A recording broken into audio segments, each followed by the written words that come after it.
Hello, everybody. Hi, Seth. Hey, what's going on, Brandon? Another damn person. We got the king is backstage, or one of the kings is backstage. We'll bring him on here in just a minute. How is everybody doing on this lovely Monday night? It's a little bit different for us, but we're trying a few things. Yeah, I'm excited to do this. What we're doing tonight? A rerun of the other night, Thursday night. Rerun. Let's go. But we got, I think, a couple guests coming in too tonight. We got Russell and Dan. I'm pretty sure. Yeah, we do. We got. I think Russell may only have a couple minutes, so maybe we should bring him in. Hello, Russell. What's up, Brandon? What's up? How are you doing on this lovely Monday night? Man, we've been burning brush piles, making smoke. You know how it is. You start up a good brush pile, man. You've been doing it in the rain? I mean, you got a torch and enough fuel, anything will burn.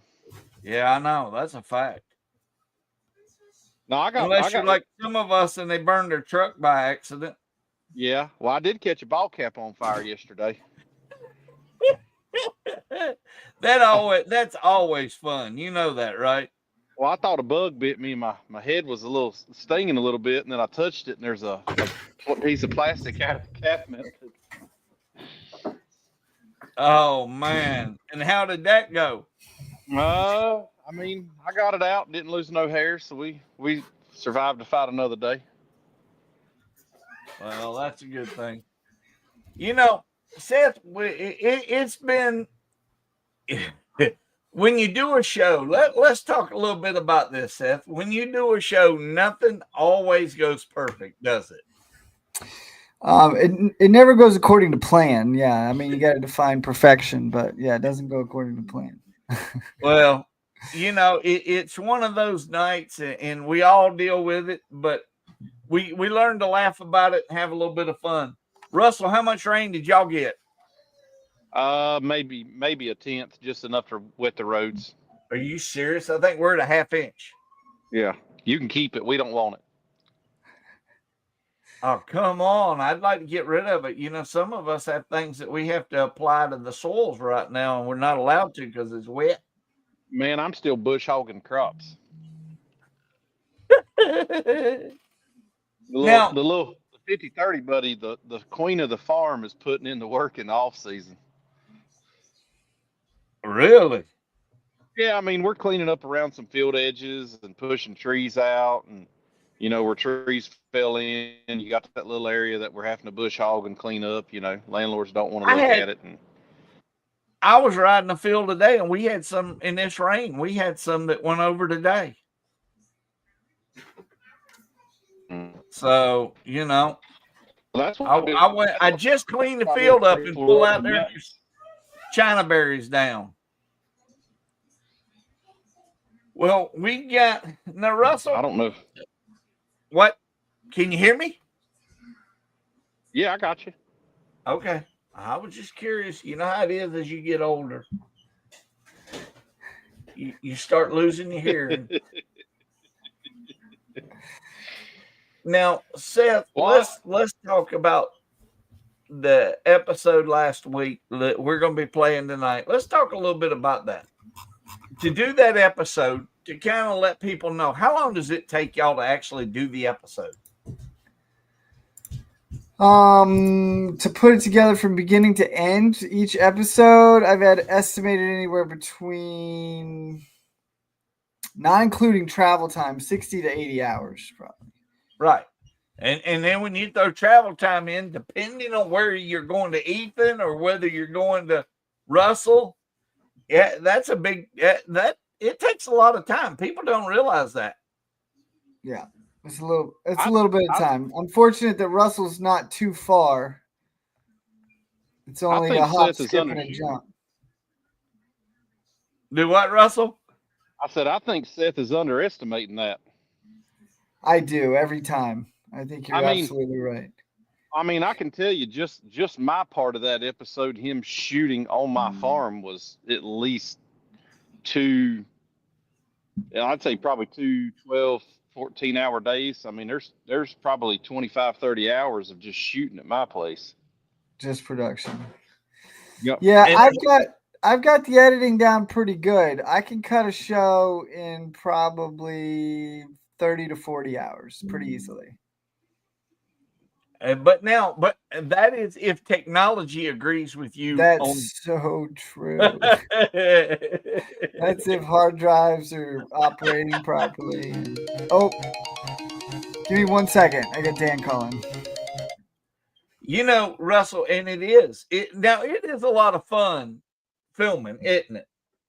Oh yeah. I mean, I don't know. To me, I don't. If I say the wrong thing or get messed up and somebody pokes fun of us for it, oh well, so be it. I just I mean, to me, it doesn't seem like it's hard because I just hey, this is what we're trying, this is what we're doing, like it or not, just trying to And help there people. are failures. There are failures. Oh, we've had a few of them, yeah. Good, bad, or indifferent. There are failures. Now, luckily, season one, Seth ran out of time to put anything more in the show. But yeah, we tried something new with the in furrow mix, and we pretty much made like liquid concrete in the in furrow tank. Luckily, that didn't make the show where it was getting dumped on the ground, and you know. I'll tell you another good one. We switched over from beans to corn, and we're running VSET V drive, and that little punch out wheel that rolls around, we forgot to swap it out. And I had 1 meter that was messing up, called my dealer, swapped it rows. I mean, dude, we tried everything, and finally I just tore that whole thing apart and felt like a dummy because, just something that simple. Well, I mean, like all my corn meters were planting, like say 35,000, and this one row was planting like 52,000, and I was just like, "What is up?" Hey, I had a boy last year, and I'm not, and this is it happens. There's nothing you can do about it. Row come up, and it was only about a half a stand come up on a row. And I asked him, I said, "What did you do?" He said, "I didn't do anything." I said, "Wasn't a light on and wasn't it beeping?" Well, yeah, it was beeping, so I just took the light bulb out. Golly.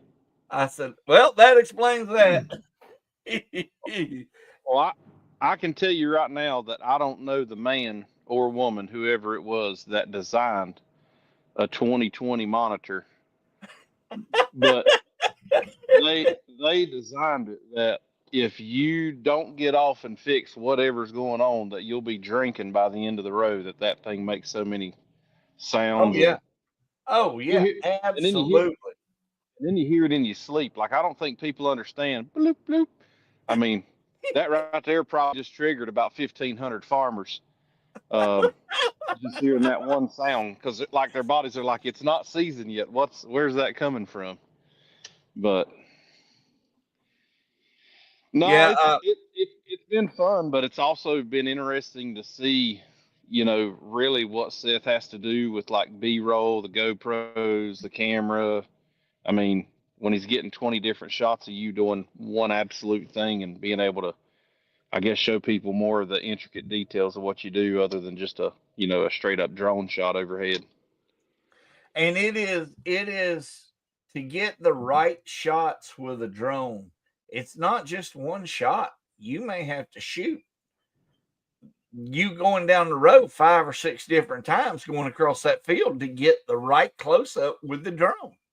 Yeah, then not get a sun glare or, Be able to see the drone in Yeah.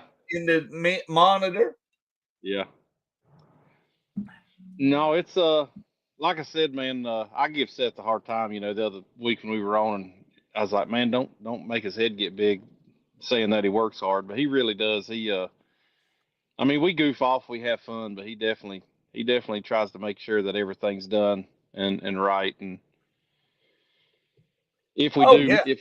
if we do mess up, he usually picks up on it, or he's like, hey man, this might not, this doesn't, like this last year, I said a double negative, and I meant that it was a positive, and my brain was reading it, and he was like, I think you need to fix this because it just doesn't sound right. Now, Russell, we're starting to do the Monday nights. We're going to kind of do bios and do a little bit of about the farmer. Let's talk about you. Now, first off, for those of you that don't know, Russell just got married at Christmas. December 23rd. What? How did you pick the 23rd? Well, when we decided to get married, she likes the fall in the mountains. She's a mountain girl.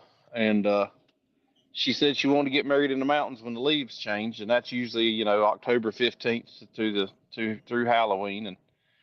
And I said, well, that's fine, but we're never going anywhere for our anniversary. And she said, why? And I said, that's harvest. And she said, oh. And then she said, well, let's get married in the springtime. How about April or May? And I said, once again, I'll be in a planner, but if you want to get married, I'll take, a week off. We'll go on a honeymoon. But after that, we're never going anywhere for an anniversary. And she didn't want to get married in the summer because her birthday, Magnus, Maisie, I mean, literally almost everybody in our family's been born in the summer. And mine. And so she finally just decided that under no circumstances should I really be farming 2 days before Christmas. And so she chose December the 23rd. And there we were a year later, and Hurricane Helene, and we had barely even gotten halfway through our crops. So she said, are you going to quit farming so we can have a wedding? And I said, you got the wedding day, and I'll give you 4 days after that. And then after that, I got to get back on this combine. And everybody, we may laugh about it, but it is a team effort on the farm. And when Dan gets in here, we'll talk about that too. It is a team effort. It's not just you. It is everybody in your family that's involved. I love my kids to death, and sometimes I wish I could spend more time with them, but I'm just learning that that's kind of the facts of life when it comes to being a farmer, that you make what you can, and sometimes you just have to say, I can't make it. Yeah. And that's a fact. Sometimes that happens. And, I will say that Heather makes it extremely easy on me, and she takes care of the lion's share of making sure our kids are fed and happy and actually clothed and not feral out in the streets naked.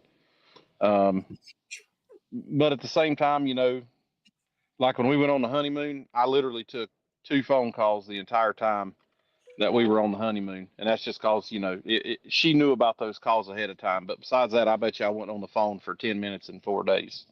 And that it's all, everybody laughs. I catch a lot of grief because I'm always on my phone. But that is the absolute hardest thing to do when you're doing what we do for a living, to not answer your phone or to turn it off. Yeah. It's like, Seth, how many phone calls did you get yesterday while you were trying to edit? You're on mute, buddy. Look. Unmute. Hold on. Let me unmute him. Sorry. Yeah, I'm sorry about that. Yeah, I don't know. It was a few, but I just put it on silent and keep going. Now, I did manage to get Dan in here. We got Dan in we had a few technical difficulties. Wasn't able to get him in StreamYard for tonight, but I do have him on the mic if you are able to hear him. Can you hear us, Dan? Dan, how are you doing tonight? Hello, everyone. Here, let's turn him up. How is life treating you this week? Hello. Can you hear me? We got him now. How about that?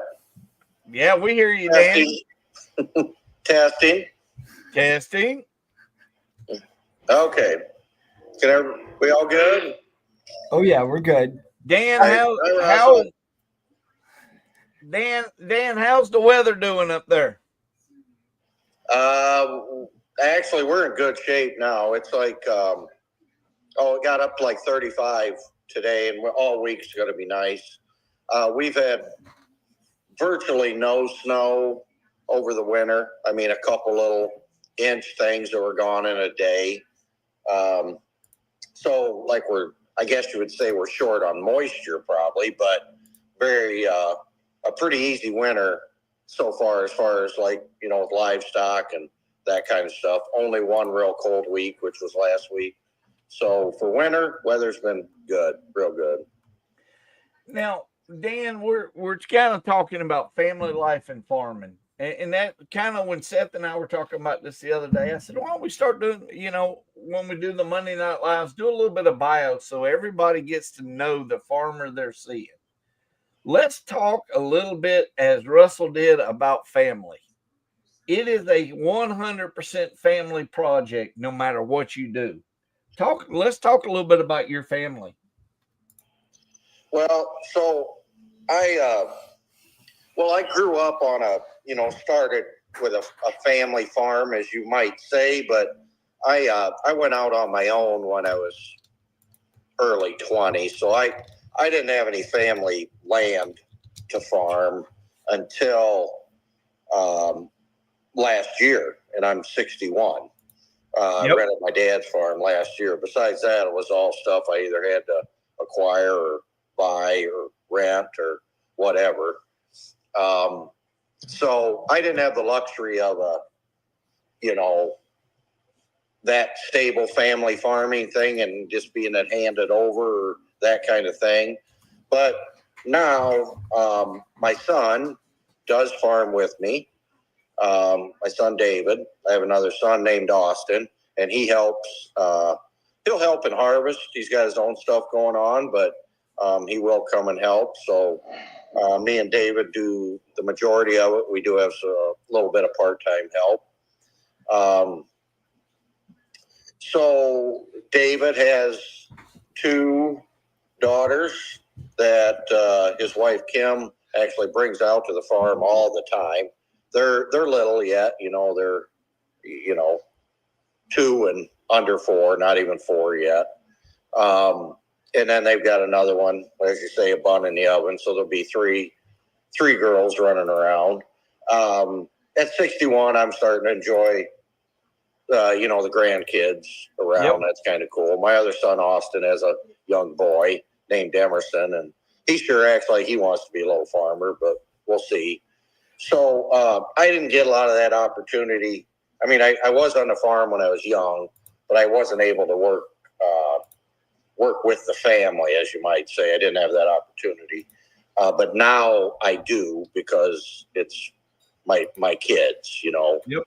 My sons. And that's big to me, because I didn't have that opportunity then. So I enjoy even more giving them that opportunity. I don't know if any of you guys, about everybody's seen the Landman thing, haven't they? The Landman. Oh, yeah. Who doesn't watch that? So with Jerry Jones, talking about his family and being able to work with his family. He did that a few weeks ago, That was a pretty moving speech, really. Yeah, it was. It really was. And I feel the same way. You can money's one thing, right? Or success, or it's all how you value success. Success can just be working with your family and being happy, right? So that moved me, and that's kind of my same sentiment. Yep. Really agree with that. That's kind of how our family works. Years ago, and I'm 59 now, and if you're looking at the comments, you're seeing my daughter and my granddaughter in the side. I always worked. Well, the last probably 5 or 10 years, 5 years at least, I think I've realized more.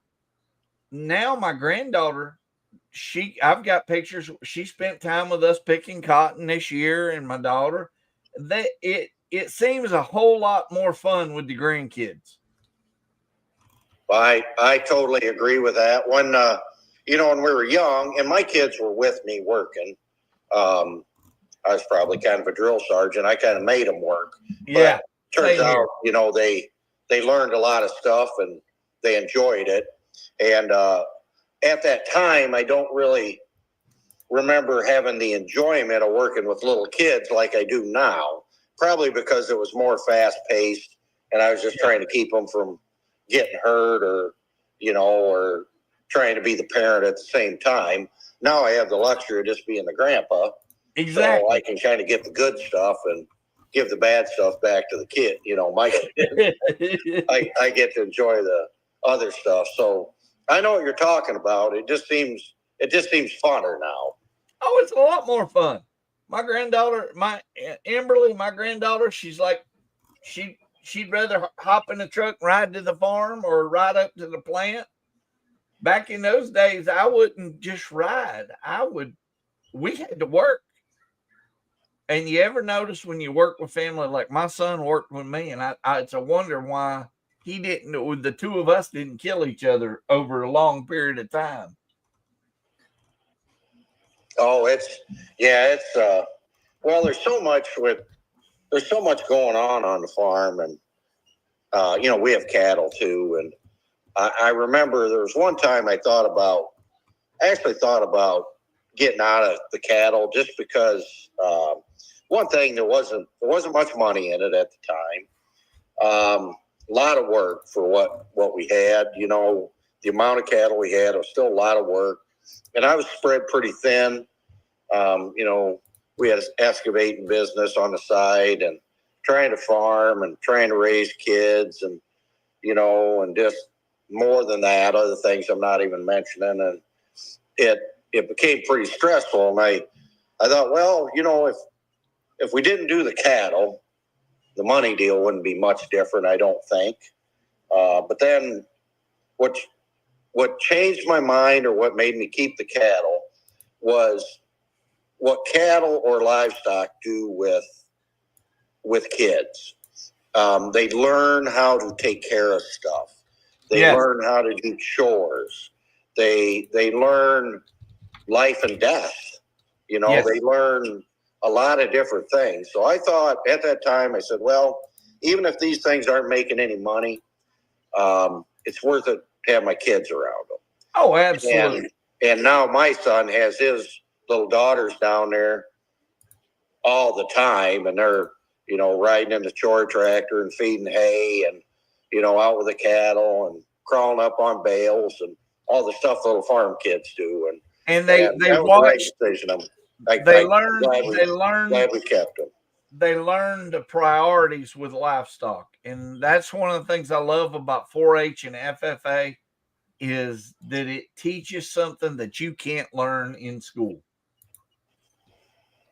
That's for sure, especially in today's society, I guess. There's less and less of that. And as farmers and being on farms, sometimes we forget how lucky we are, to have that opportunity, and to have the opportunity to have our children doing that kind of stuff. That we're pretty lucky.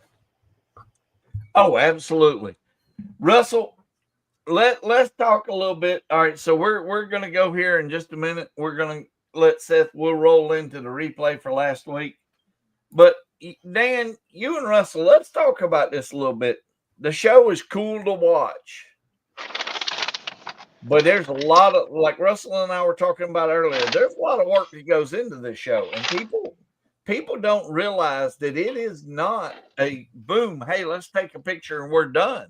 There is a lot of work that goes in, and it doesn't always go as planned. Well, I would say from my side, I've been kind of doing these shows for, I don't know, 8-9 years now, I guess. We just kind of learned when Seth's out here and we're doing the show, Seth has to do all the filming and the audio, and anymore I just tell him to keep up pretty much, and just we're gonna keep working. And sure, we have to vary things a little bit to do this or that, but for me, it's not horrible. It takes some time, but it's not horrible. It's more about Seth behind the scenes, putting it all together, making it look good. Editing takes way more time than the filming does, and we appreciate all that work that Seth does. Oh, absolutely. Absolutely. All the hours, not only the hours editing, the hours planning, the hours traveling to shoot, the hours shooting. And it all comes out to what you guys get to see every week is a lot of blood, sweat, and tears, to be honest. Yeah. But it's a joy. It's a joy and an honor to be able to work with these guys. Oh, it's absolutely the coolest thing when you get to work with them. Now, as we go into this week, Dan, do you have anything cool that you're planning coming up for spring yet, or are you still working? We know Russell's always got something up his sleeves. Oh, as Russell did last year, we got a drone this year, kind of with the help of Best Way Ag, and we'll be doing. We got it late last year, so all we were able to do was some cover crop seeding in crop. We're going to do quite a bit of stuff with the drone. That'll be pretty cool, I think. I don't know. I always get some harebrained scheme. Might come to me in the middle of the night. I'll be doing something different.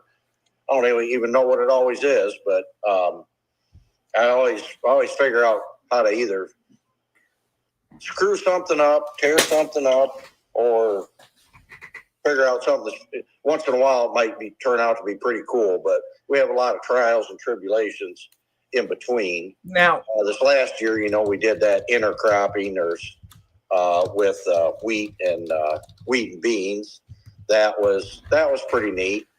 We didn't have the best end results because of the weather that we had in July. We had a really hard time harvesting that, but it was sure worth the try, and I'm sure I'll try it again.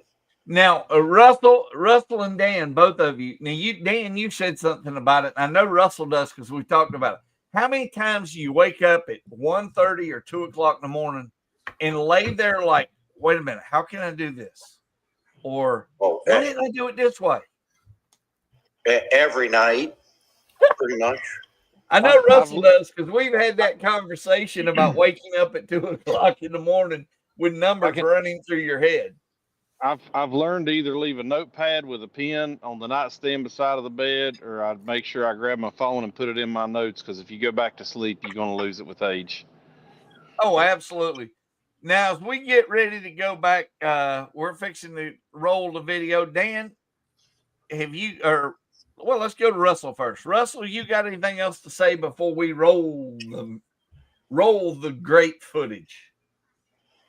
I mean, I think this season has a lot of new content and a lot of things for people to be able to try and push for that ROI. So, I would my only thing that I always thought would be fun is maybe if Seth or either on this show where people could send in to maybe have their questions answered or anything like that. Maybe we could have a little bit more interaction with people. I think that would be a pretty cool deal. And that means, what would be really cool, and if Seth doesn't have a problem and the other guys don't have a problem, why don't we about mid-season have a question and answer show? We get everybody on here and let people come on live and ask some questions. We'll give them a number to call in on the phone, and they can call in and ask questions. I think that's a real good idea. So, well, guys, it's been great, and I think Seth is about ready to run that wonderful bean footage. Let's run all the footage. Am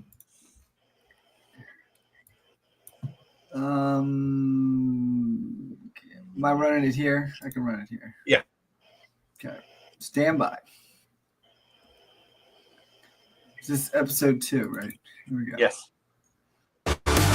It's time for new season Top Crop. The health of our soil is going to contribute to us making money. I call it turning trash into cash. I'm still looking for big wins. I think it looks good.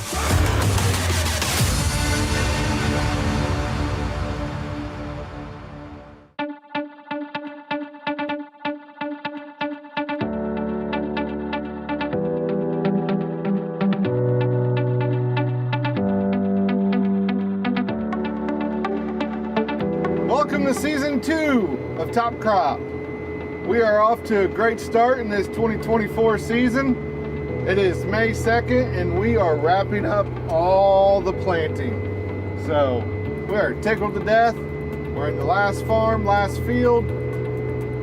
We're about to be done. It's been a great year, great weather. Couldn't ask for any better conditions. It's almost 90 degrees outside right now. We got more rain coming in tomorrow. So right now we're very blessed, very happy. I'm Corey Alley, talking to you guys from Jamestown, Ohio. And we are here on our last farm, finishing up planting for 2024. We're all excited. This year we're trying a couple new products. One from Ag Explorer, their Octane. It is a sugar product, and we're running that on every acre this year on corn and soybeans. Really looking forward to good things. We tried it the last 2 years. We've seen good results with it. So that's something that we've added to our full program.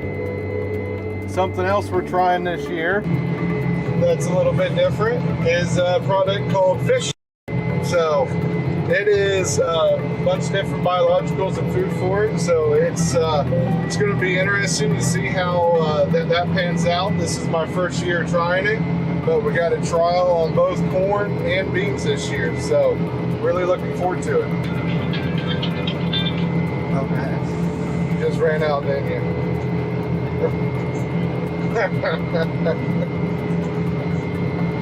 All right. It's gonna be tight.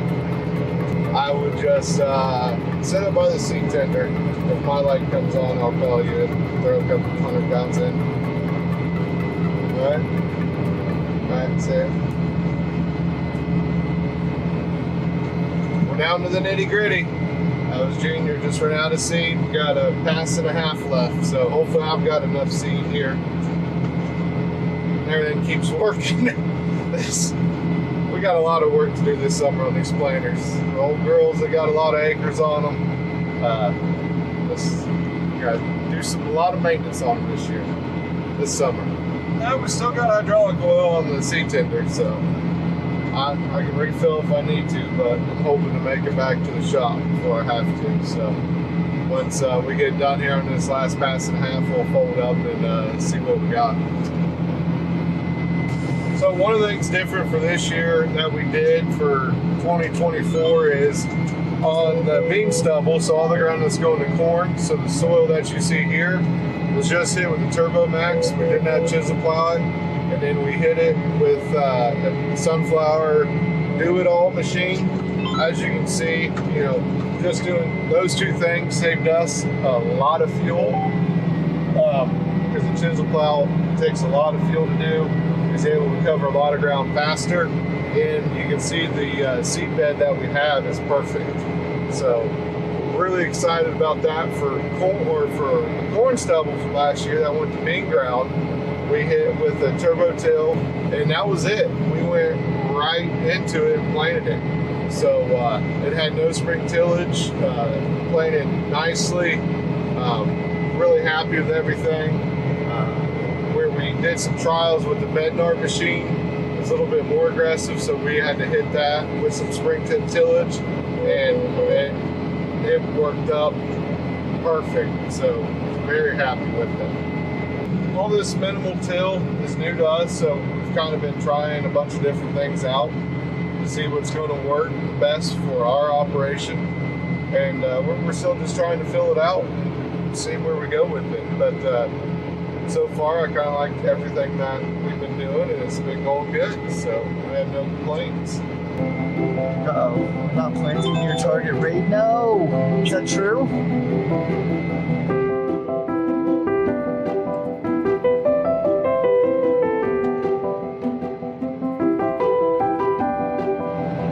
I'm out. Yep.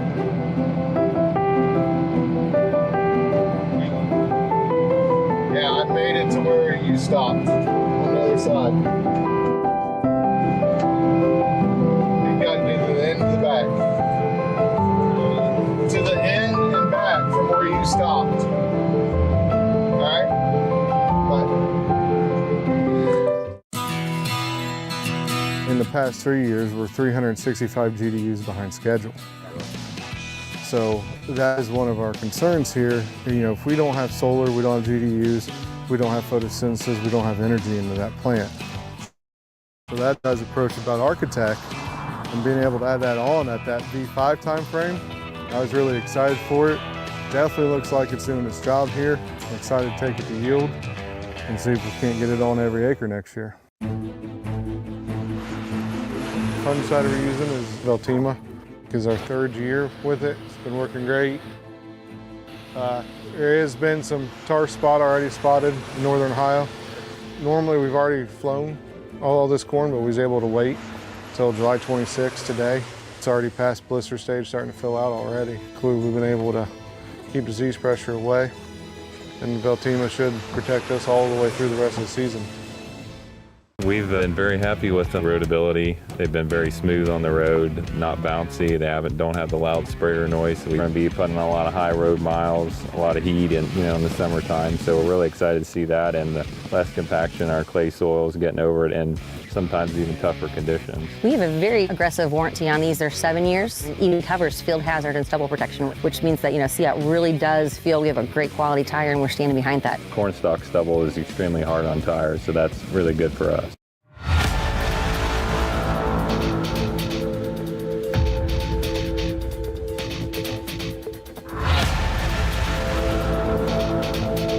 Looks to me like pretty even emergence. For the most part. That's just like out in here somewhere. So this was knee-high or more rye. We sprayed it, gave it a short day, went in and then with a high-speed disc, took it down and put all the green. It was still green then, So. And if you, so this is sandier. And as you go up in here, it's even more sandy. So if you, and I was watching it rain, and the water was running down through these valleys. And if you look at our neighboring fields or whatever, they're not huge gullies, but there's gullies everywhere. But if something would wash, it would be this, and it didn't hardly wash at all. And if you dig down in there, you're just full of straw, basically, It's so absorbing. it did. That's part of the reason I do it here too, just to control everything here. Yeah, no, that's good. Yeah. But explain what you you're bet. What we'll do is we'll take basically 3 samples and make a composite out of it. We're not really making soil recommendations. We're showing what our product baseline, how we start with, and then over time we start cycling more nutrients and making them available. Then we do a biology test every time we're here. It'll basically geo-reference the spot, so we can come back to this spot time and time again. And then we'll come back later and we'll do tissue sampling as well. And then that shows, what we're doing in the soil, both biology, nutritional wise, and then what we're actually getting in the plant. And between the 3, it tells us a pretty good story. And over time, it shows trends and shows what movement we're doing.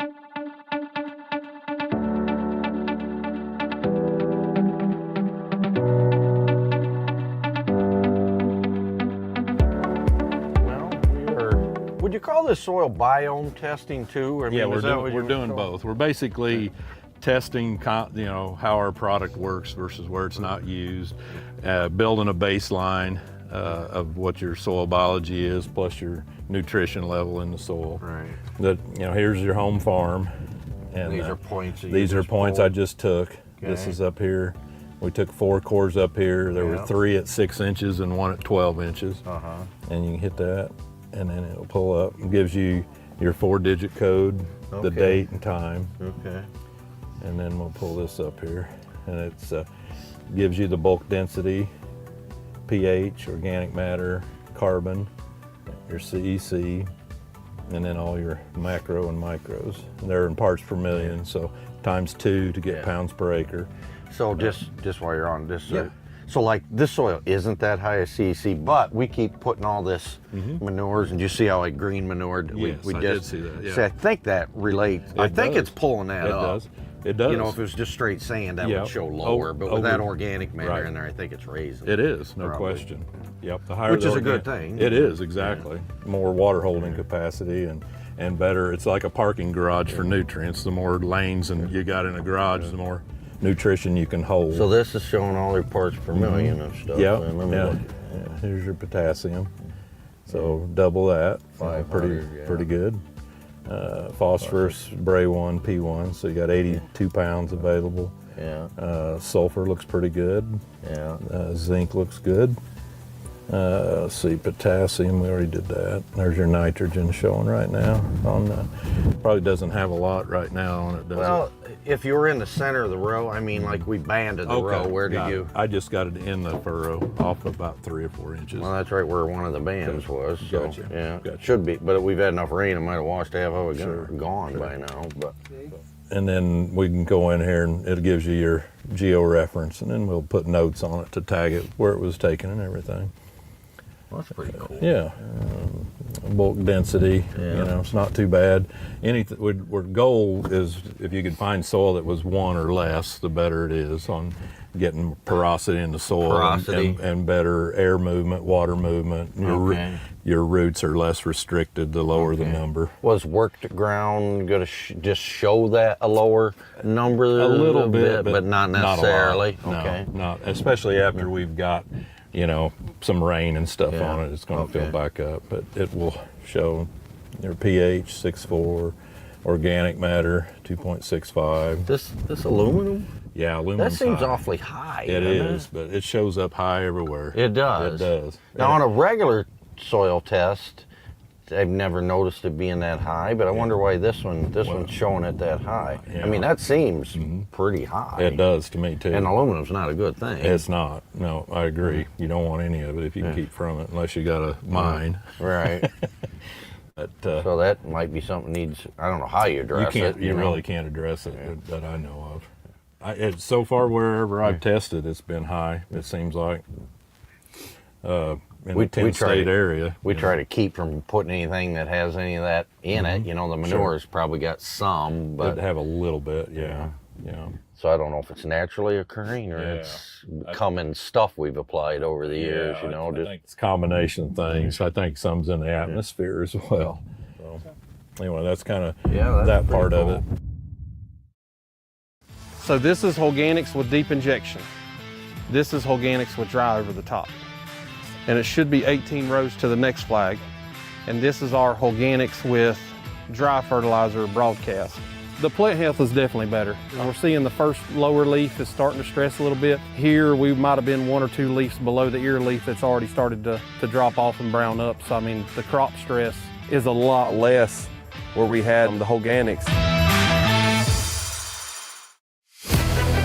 Another thing that we're doing, the sugars, octane. We got to have that sugar. We got to have the kelpine for the stress mitigation. And then the big one, something we found out just 2 years ago, we've been toying with and we found it consistent.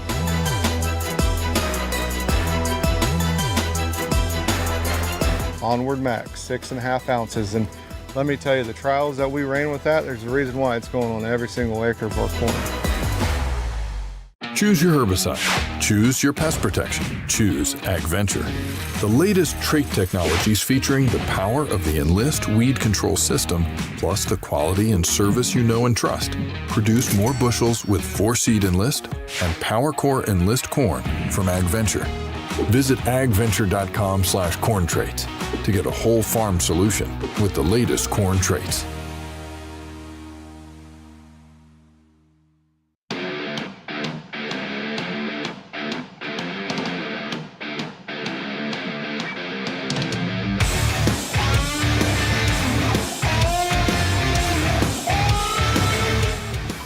Trying to finish before I run out of hydraulic oil.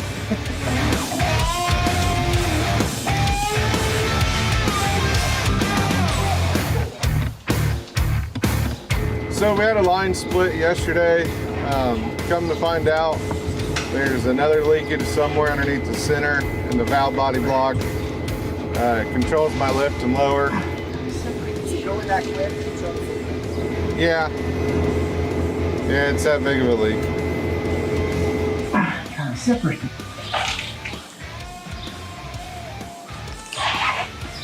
Can you see where it's going in at right here? That one? What's that one? That one's one of the ones that are on top of it. That's the one that's way out here. You see any other? It's folding up to leave the farm, and we've seen a pretty good sized hydraulic puddle.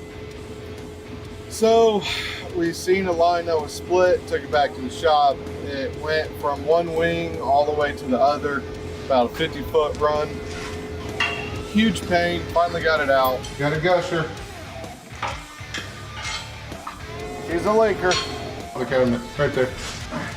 Long story short, come to find out, we've got another leak in the valve block, dead center of the planter. Not easy to get to. Like I said, this is our last day planting. So we're just gonna close our eyes and keep putting hydraulic oil in it and go.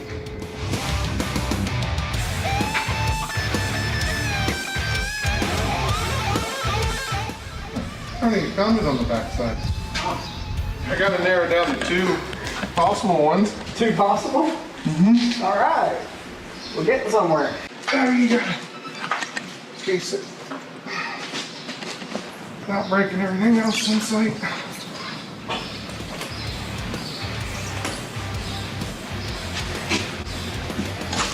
Easy. Watch your fingers. Go.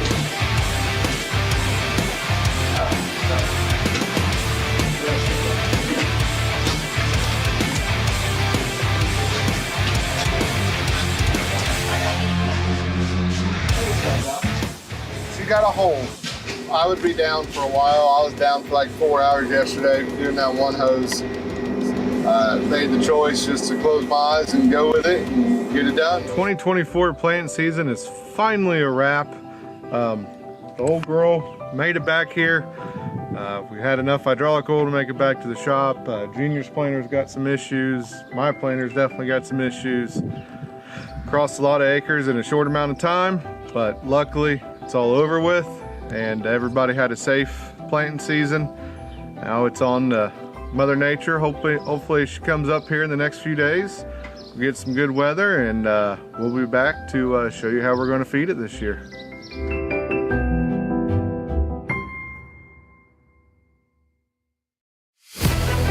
Another thing that we're doing, the sugars, octane. We gotta have that sugar. We gotta have the kelpine for the stress mitigation. And then the big one, something we found out just 2 years ago, we've been toying with and we found it consistent.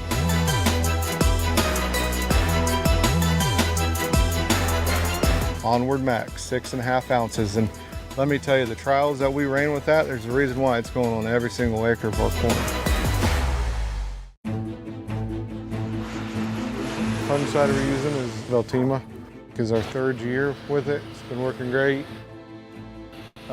There has been some tar spot already spotted in northern Ohio. Normally we've already flown all this corn, but we was able to wait until July 26th today. It's already past blister stage, starting to fill out already. We've been able to keep disease pressure away, and Veltima should protect us all the way through the rest of the season. Wheels are turning. Top Crop, hey, we're gonna show our planting tractor and the tires that we decided to use on it. We got a Deere 8370R, and obviously, you know, we're pulling a 24-row high speed, so we need to put all the horsepower to the ground, and we needed something that could carry a lot of weight. We're carrying these big tanks full of fertilizer. So Seat had a tire that had a high load carrying, weight carrying capacity, and also I really liked their tread depth. So we looked at that and ended up deciding to put them on the tractor, both front and rear. So noted the roadability of this was perfect. You know, these tractors run 26, 27 miles an hour, carrying weight or no weight, and I had no issues. It felt good and smooth, no hopping, no vibration, really smooth set of tires. They got something figured out with a rubber compound or however they're doing it, but really like the roadability. So Seat is a company I didn't know a lot about, but after researching them, looks like you know, they're up and coming and got a really good tire. Something else I'm really looking at when I look at new tires, I mean, just, just as tread depth, right? I mean, look how deep these bars are. That's, you know, they're that deep. That's a lot of wear. That gives you a lot of hours of use. You know, on a tractor this size, it all depends. A lot is just how much you rode, go up and down the road, but you know, 2,500 hours a set of tires ought to do easily, you know, unless you're just roading all the time, and that's kind of hard on them. But you know, 3,000 hours, lots of times for a tractor needs a set of tires. So it's quite a while. So if you're going to make a purchase on a set of tires, you might as well get the ones you're going to like. We actually, before too long, are going to need a set of what we call our skinnies on the big New Holland sprayer, and we're definitely going to look at Seat on those also. That's probably the next set of tires that we're going to need. Well, the skinnies are just fit down between the row better. The floaters, you know, are more for like pre-applications, you know, with fertilizer and chems before you plant. Now we have run the floaters, you know, after the plant or two, but definitely when you have the crop up, you know, then that's when we run the skinnies or the smaller tires. I think they're going to hold up well. Looks like, talked to some of the company people, they were real happy and knowledgeable trying to find us the right tire, because I had something kind of, a little unique, just because I wanted, you know, more weight carrying capacity than like a competitive tire would do. So they found the right ones for me, and we put them on.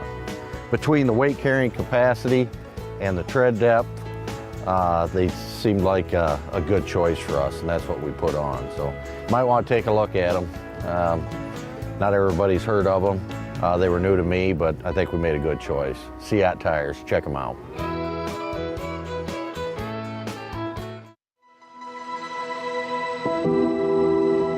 Hey, top croppers. Always showing the stuff we're doing, right, on some of the products we're using.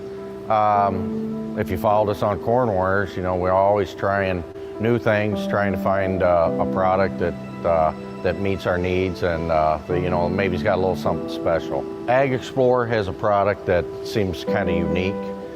This adrenaline product, it's got I believe the proper way to put it, it has a amino acid based protein hydrolysate in it, and that's kind of a, you know, the protein hydrolysate is kind of a buzzword in the industry lately.